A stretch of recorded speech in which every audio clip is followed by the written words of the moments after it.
안녕하세요. 데이터를 만지고 다루는 안혜민 기자입니다. 만약 내 자녀의 IQ를 고를 수 있다면 어떨 것 같나요? 지능뿐 아니라 키가 큰 아이, 살은 덜 찌는 아이를 고른다면요. 소설이나 영화에나 등장할 법한 이야기 같지만 이미 현실로 다가오고 있습니다. 실제 실리콘밸리발 유전공학 업체 서비스가 등장했거든요. 유전공학이 점점 발전하면서 많은 사람들이 혜택을 보고 있습니다. 가깝게는 시험관 아기부터 치료가 어려웠던 유전병도 점점 정복의 실마리가 보이고 있어요. 하지만 동시에 배아 단계에서 지능을 선택하고 더 나아가 유전자를 조작하겠다는 이야기도 나옵니다. 오늘 5그랩에서는 5가지 그래프를 통해 유전공학의 현재와 미래를 살펴보려고 합니다.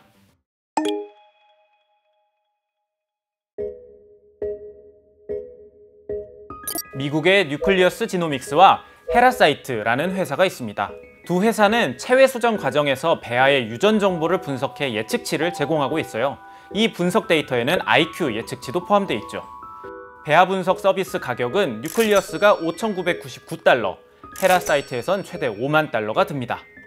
뉴클리어스 사이트에 들어가서 배아 분석 서비스를 직접 살펴보면 마치 게임 캐릭터를 확인하는 듯한 인상이 듭니다. 5그랩 첫 번째 그래프는 이 배아 선택 데이터를 가지고 그려봤습니다. 가령 이런 식입니다. 첫 번째 배아의 정보를 보면 눈은 파란색이고 머리카락은 짙은 갈색, IQ는 평균보다 3이 높을 거라고 예측되고요. 다른 배아는 녹색 눈에 옅은 갈색의 머리카락, 치매 비율은 9% 적다고 예측되는 거죠. 뉴클리어스에선 여드름, 탈모 같은 외형적 정보부터 당뇨, ADHD, 불안 등 900개가 넘는 항목을 예측한다고 홍보하고 있습니다. 서비스를 시작하면서 유전자 최적화가 시작되었다, 이런 도발적인 문구를 사용할 정도로 공격적으로 마케팅을 하고 있습니다. 헤라사이트에서 제공해주는 서비스도 비슷합니다. 알츠하이머와 같은 신경질환, 당뇨, 고혈압, 대사질환 같은 질환 예측 정보와 함께 지능 예측치를 제공해주고 있습니다. 이 두 서비스는 똑똑한 아기를 원하는 실리콘밸리의 일부 고객층을 중심으로 관심을 끌고 있어요. 실리콘밸리에는 자신이 좋은 유전자를 갖고 있어서 똑똑하고 그래서 사업을 잘한다고 여기는 사람들이 있습니다. 대표적으로 일론 머스크가 있죠. I can't emphasize this enough. There are not enough people. I think one of the biggest risks to civilization is the low birth rate and the rapidly declining birth rate. If people don't have more children, civilization is going to crumble. Mark my words. 일론 머스크는 지구에 지능이 높은 사람이 늘어나야 문명을 지킬 수 있다고 공개적으로 밝히고 있어요. 그래서 자신의 뛰어난 유전자를 널리 퍼뜨리기 위해서 열심히 노력 중이죠. 노력의 방법 중엔 정자기증도 있습니다. 일론 머스크는 최소 14명의 자녀를 둔 걸로 알려졌는데 출산 방식에도 일일이 관여하는 것으로 유명합니다. 왜냐고요? 자식들의 지능을 높이기 위해서 말이죠. 머스크의 13번째 아이를 낳았다고 주장하는 세인트 클레어의 이야기를 들어보면 일론 머스크는 클레어에게 자연분만이 아닌 제왕절개를 요구했다고 합니다. 제왕절개가 더 큰 뇌를 가능하게 한다, 즉 지능이 더 높을 거라는 이유에서 말이죠.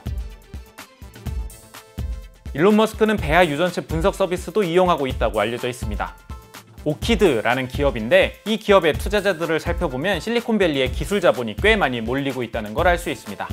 일단 피그마의 창업자 딜런 필드의 이름도 있고요. 코인베이스의 창업자 브라이언 암스트롱도 확인할 수 있습니다.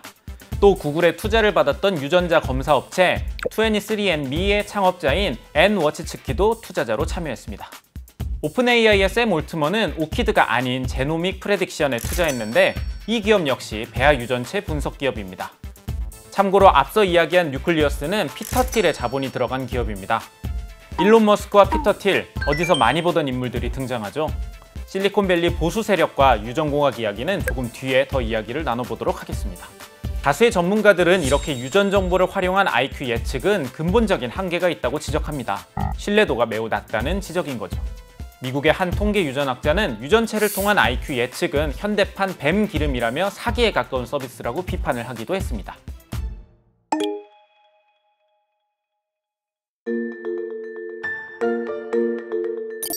사실 우리 주변에는 이미 다양한 유전공학 서비스를 쉽게 접할 수 있습니다. 자신의 혈통을 유전자로 확인해 볼 수 있는 키트도 있고요. 질병 예측 검사까지 있죠. 이런 유전자 검사뿐 아니라 최근 급증한 시험관 아기도 유전공학 발전의 산물이라고 할 수 있습니다. 인류 최초의 시험관 아기는 1978년 영국에서 태어났습니다. 이후 반세기 동안 전 세계에서 수많은 시험관 아기가 탄생했죠. 호주 뉴사우스웨일스 연구진이 추정한 자료를 바탕으로 5그랩 두 번째 그래프를 그려봤습니다. 1978년부터 2018년까지 전 세계에서 태어난 시험관 아기는 최대 1,301만 9,331명으로 추정됩니다. 21세기 들어서면서 그 규모는 기하급수적으로 증가하고 있죠.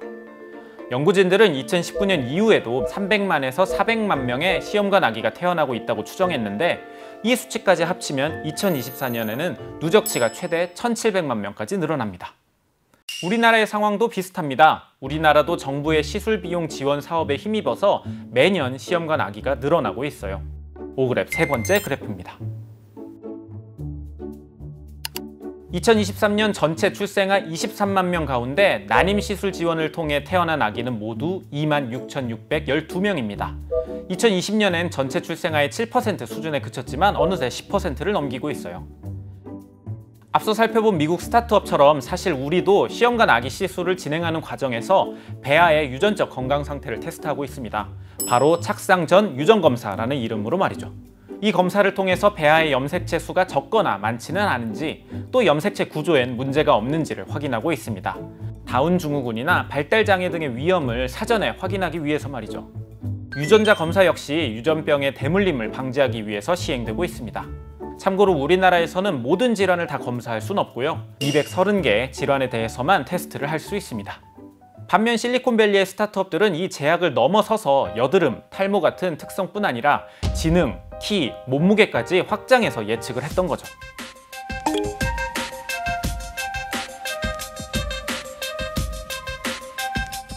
생명의 시작에 인간이 어디까지 개입할 것인지는 쉽지 않은 질문입니다. 특히 치료 목적이 아닌 유전자 조작은 선을 넘는다는 비판을 받죠. 설령 유전자 치료를 위한 시도라 하더라도 대상이 인간 배아라면 한층 더 신중하고 보수적으로 접근해야 한다는 목소리가 큽니다. 왜냐하면 미끄러운 비탈길에 놓여있는 공처럼 첫 시작은 아주 사소한 움직임이었지만 어느 순간부터는 우리가 컨트롤할 수 없는 수준으로 굴러갈 수 있기 때문이죠.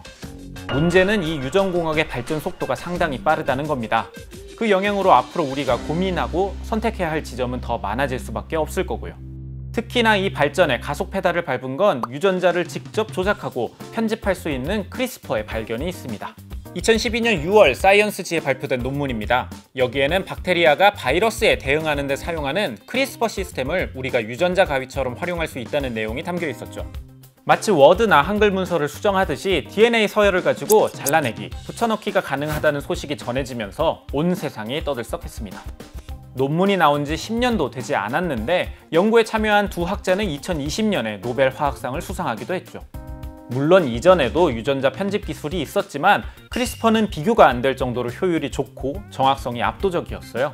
그 영향으로 유전자 편집 시장은 엄청나게 커졌습니다.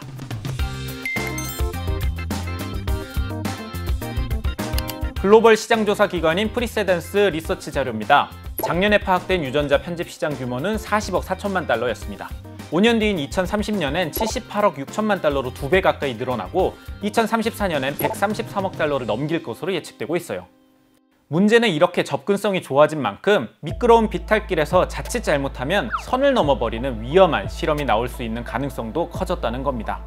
실제로 일부 과학자는 인간 배아 유전자를 편집하기도 했습니다. 중국의 프랑켄슈타인 박사로 불리는 허쟁쿠이가 그 주인공입니다. 허쟁쿠이는 2018년 인류 최초로 인간 DNA를 조작한 아기를 만들었다고 발표했습니다. 에이즈 양성인 아빠와 에이즈 음성인 엄마, 이들의 임신 문제를 해결하기 위한 연구를 하면서 태아의 DNA를 조작해서 에이즈 저항성을 갖추도록 한 거죠. 이 사건이 밝혀진 직후 과학계는 난리가 났습니다. 중국 과학계뿐 아니라 국가를 가리지 않고 엄청난 비판의 목소리가 나왔죠. 중국 정부도 바로 조사에 들어갔고 결국 허쟁쿠이는 3년 징역형과 300만 위안 벌금형을 선고받았습니다. 3년형을 살고 나온 허쟁쿠이는 지금도 배아 유전자 조작 연구를 이어나갈 계획이라 논란은 이어지고 있습니다. 실리콘밸리에서도 배아 편집에 대한 관심이 공개적으로 나오고 있어요. 앞에 언급되었던 브라이언 암스트롱, 자신의 SNS에 배아 유전자 편집에 관심이 있다고 밝히기도 했습니다. 배아 편집 기술 개발팀에 참여할 전문가를 모집하는 홍보글을 올릴 정도로 본격적인 모습입니다.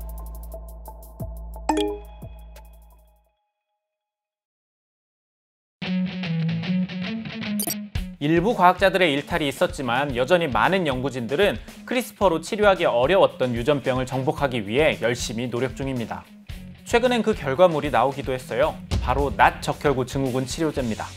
원래라면 원반 형태의 적혈구여야 하는데 염색체에 이상이 있는 경우엔 이렇게 낫 모양의 적혈구가 생깁니다.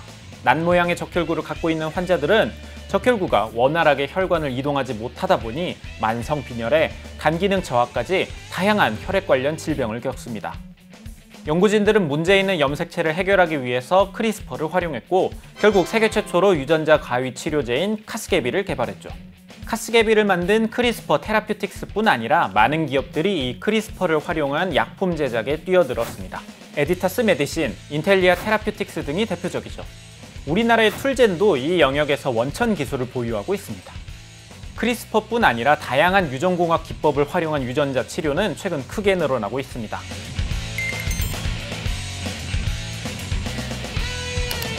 지난 1990년부터 2023년까지 유전자 치료 관련 임상시험 데이터입니다. 확실히 2012년 크리스퍼 논문이 나온 이유를 살펴보면 급격히 늘어나는 모습을 확인할 수 있어요. 이렇게 많은 기업들이 뛰어들며 치료제 개발에 나서고 있지만 아직까지 초기 단계라는 것이 발목을 잡고 있습니다. 개발된 치료제의 가격이 상당히 비싸거든요. 일단 카스게비는 1회 치료에 무려 220만 달러가 듭니다. 우리나라 돈으로 30억 원이 넘죠. 치료제뿐 아니라 다른 영역도 마찬가지입니다. 앞서 살펴본 배아 분석 서비스도 고가고요. 시험관 아기 역시도 정부 지원금 없이 개인이 부담하기엔 상당히 부담이 됩니다. 그러다 보니 가진 사람들만 이 유전공학의 수혜를 받을 수 있다는 지적이 나오고 있습니다. 부자들이 더 나은 형질의 배아를 고르는 게 보편화된다면 어쩌면 미래에는 부자와 가난한 사람이 유전적으로 격차가 생길 수 있다는 우려가 나오고 있는 거죠. 앞서 살펴본 배아 분석 서비스의 유행도 기술 엘리트라고 할 수 있는 실리콘밸리에 불고 있고요. 이들 중에는 더 적극적으로 출산 장려 운동에 나서는 사람들도 있습니다. 여기엔 보수 정치 세력도 힘을 싣고 있고요.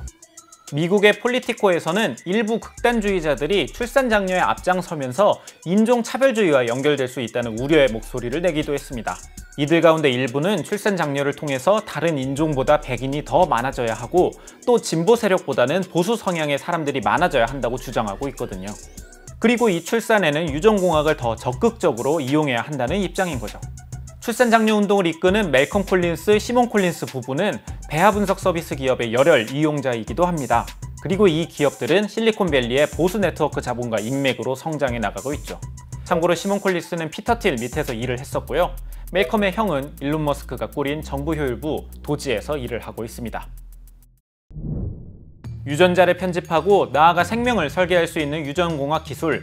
여전히 수많은 논란에 둘러싸여 있지만 이 기술은 어느새 우리 삶 깊숙이 다가오고 있습니다. 인류는 이 강력한 도구로 난치병을 정복할 수 있다는 희망을 품게 되었죠.